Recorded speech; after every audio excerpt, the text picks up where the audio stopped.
In this episode of Franka பேசுவோம் நாம பார்க்க போறது வசந்த பாலன்ஸ் தலைமைச் செயலகம். இந்த சீரிஸோட ஒன்லைன் என்னன்னா, ஒரு சிஎம் மேல வைக்கப்படுற குற்றச்சாட்டும் அதை தொடர்ந்து நடக்கிற நிகழ்வுகளும். அருணாச்சலம் இந்த கேரக்டர்ல கிஷோர் நடிச்சிருக்காரு. இவர் தான் தமிழ்நாட்டோட சிஎம். அவருடைய மகள் அமுதவல்லி இந்த கேரக்டர்ல ரம்யா நம்பீசன், அவருடைய ஃப்ரெண்ட் இந்த கேரக்டர்ல சந்தான பாரதி அண்ட் அவருடைய ரிலேட்டிவ் இந்த கேரக்டர்ல கவிதா பாரதி. இவங்கெல்லாம் அருணாச்சலம் சார்ந்திருக்கிற கட்சியோட கோர் மெம்பர்ஸ். கொற்றவை இந்த கேரக்டர்ல ஸ்ரேயா ரெட்டி பிளே பண்ணியிருக்காங்க.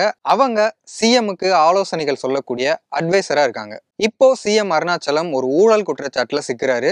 அதுக்கான கேஸும் கோர்ட்ல நடந்துட்டு இருக்கு.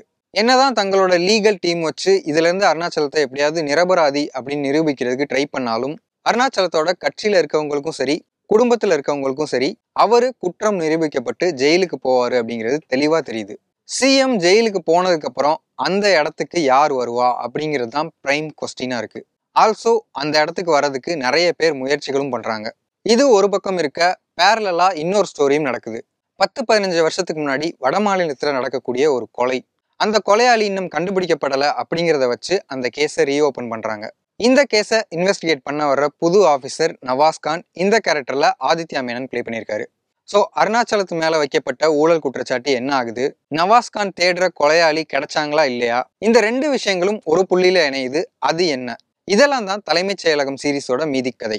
இந்த சீரிஸோட பாசிட்டிவ்ஸ் அப்படின்னு எடுத்துக்கிட்டோம்னா கண்டிப்பா பெர்ஃபார்மன்ஸஸ் தான் சொல்லணும். படத்தோட லீட் ஆக்டர்ஸ் எல்லாருமே சாலிடான பெர்ஃபார்மன்ஸ் கொடுத்துருக்காங்க.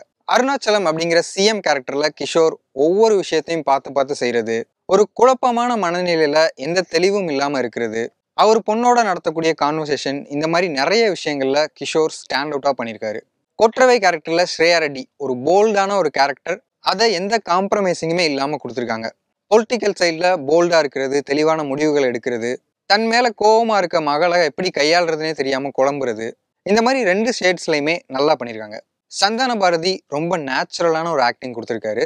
அவரை வச்சு வரக்கூடிய ஒரு இம்பார்ட்டண்டான சீன், அவர் ஒரு விஷயம் பண்ணிடுவாரு, அதுக்கப்புறமா ரெஸ்ட்லெஸ்ஸா இருக்கிறது, இந்த விஷயத்த எப்படியாவது கன்வே பண்ணிடணும் அப்படின்னு தவிக்கிறது, அது எல்லாத்தையுமே ரொம்ப பெர்ஃபெக்டா பண்ணியிருக்காரு. இவங்க இல்லாம ரம்யா நம்பீசன், கனி கஸ்தூரி, ஆதித்யா மேனன் இவங்க எல்லாருமே ஒரு கன்வின்சிங்கான பெர்ஃபார்மன்ஸ் கொடுத்துருக்காங்க. ரைட்டிங்கா சில இடங்கள் பாராட்டும்படியே இருந்தது. குறிப்பா அருணாச்சலம் கேரக்டர் ஒரு முக்கியமான மொமெண்ட்ல சைலண்டா இருக்கிறது அண்ட் உண்மை தெரிஞ்ச பிறகு அந்த சீன் எப்படி மாறுது, ஒரு சின்ன சந்தேகம் எப்படி எல்லாத்தையுமே குலைச்சு போட்டுருது அப்படிங்கிறதெல்லாம் அந்த சீன்ல கன்வே பண்ணியிருந்தாங்க. வைட் ஆங்கிள் ரவிசங்கர் தன்னோட கேமரா ஒர்க்கை ரொம்பவே பெர்ஃபெக்டா பண்ணியிருக்காரு. இது ஒரு பொலிட்டிக்கல் சம்மந்தப்பட்ட கதை அப்படின்னாலும் பெரிய கூட்டம், மாஸ் கேதரிங், இந்த மாதிரி சீன்ஸ் எல்லாம் ரொம்பவே கம்மி தான். மேக்சிமமா ஒரு பொலிட்டிக்கல் பார்ட்டியோட ஆஃபீஸ்க்குள்ள என்னெல்லாம் நடக்குது அப்படிங்கிறத இன்டிமேட்டா காட்டியிருக்காரு. ஜிப்ரானுடைய சாங், சைமன் கிங்கோட பேக்ரவுண்ட் ஸ்கோரிங் ரெண்டுமே தரமா இருந்தது. இந்த சீரீஸோட லெட் டவுன் ஆர் மைனஸ் அப்படின்னு எடுத்துக்கிட்டோம்னா, இந்த whole series look so Messi. நிறைய விஷயங்கள் என்னன்னு தெளிவா சொல்லப்படுறது இல்லை, சில விஷயங்கள் ஏன் இப்படி நடக்குது அப்படிங்கிறதுக்கான எந்த தெளிவும் இல்லை, இன்னும் சில விஷயங்கள் பெரிய ட்விஸ்ட்னு நம்பப்பட்ட விஷயங்கள் ரொம்ப ஈஸியா ப்ரெடிக்ட் பண்ற மாதிரி இருக்கு. சிஎம் அருணாச்சலம் ஒரு கார் கம்பெனி சம்பந்தப்பட்ட ஊழலை பண்ணியிருக்காரு அப்படின்னு சொல்றாங்களே தவிர அது என்ன ஏதுன்னு எந்த டீட்டெயிலிங்கும் இல்லாம ரொம்ப மேம்போக்காதான் அந்த விஷயம் சொல்லப்படுது. அதனாலேயே அந்த விஷயம் நமக்கு எந்த விதத்திலையும் கனெக்ட் ஆகல, நம்ம இன்ட்ரெஸ்ட்டை கிராபும் பண்ணல. அண்ட் மாயான்ற கேரக்டருக்கு அவங்க அம்மா மேல அப்படி என்னதான் கோவம், ஜஸ்ட் அவங்கள பத்தி நியூஸ்ல கேள்விப்பட்ட விஷயங்களை மட்டுமே வச்சுக்கிட்டு அவ்வளோ கோவம் எதுக்கு? அந்த விஷயத்தினால கோவம் இருக்கக்கூடாதுன்னு சொல்ல, பட் அந்த கோவம் ஏன் அப்படிங்கிற எந்த டெப்த்தும் நமக்கு சொல்லப்படல. அண்ட் ஒரு டீனேஜர் கோடிக்கணக்கான பணம் சம்பந்தப்பட்ட டீலிங்கை ஈஸியா முடிக்கிறாங்க அப்படிங்கிறதும் நம்பும்படியா இல்லை. அண்ட் ஆல்சோ இந்த ஸ்கிரிப்டுக்குள்ள நிறைய ஸ்மார்ட்டான விஷயங்கள் பண்ணலாம் அப்படின்னு யோசிச்சிருக்காங்க, அதை ட்ரையும் பண்ணியிருக்காங்க. ஆனா அவங்க யோசிச்ச மாதிரியே அந்த விஷயங்கள் எதுவும் நடக்கல. இதுக்கு நிறைய உதாரணங்கள் இருந்தாலும் ரெண்டு விஷயங்களை மட்டும் சொல்றேன். கொற்றவை கேரக்டர் ஒரு ஸ்பையை வச்சு சில விஷயங்களை டீல் பண்ணலாம் அப்படின்னு நினைப்பாங்க, பட் அதனால எஃபெக்டிவா அந்த சீரீஸ்குள்ள எதுவுமே நடக்காது.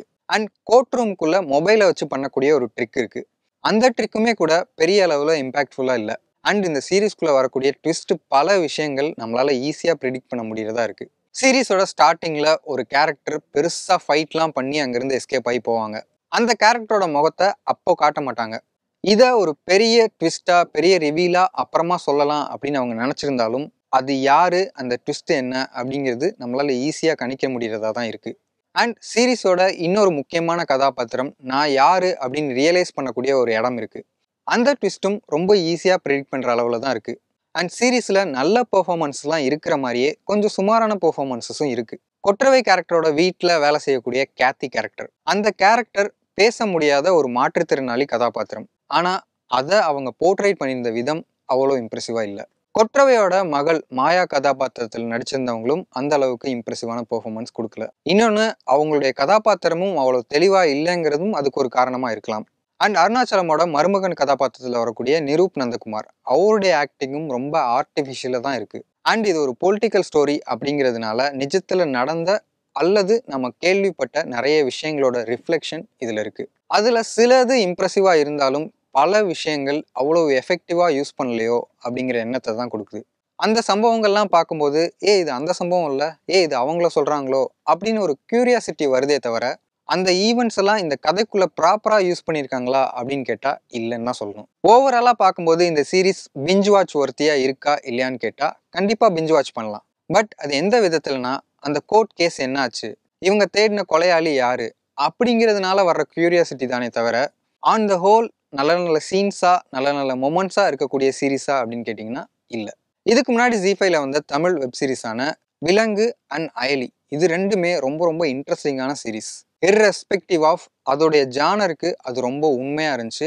அதில் நிறைய காட்சிகள் நம்ம குறிப்பிட்டு சொல்லும்படி பாராட்டும்படி இருக்கும். அந்த விஷயங்கள் தான் தலைமைச் செயலகத்தில் மிஸ்ஸிங்.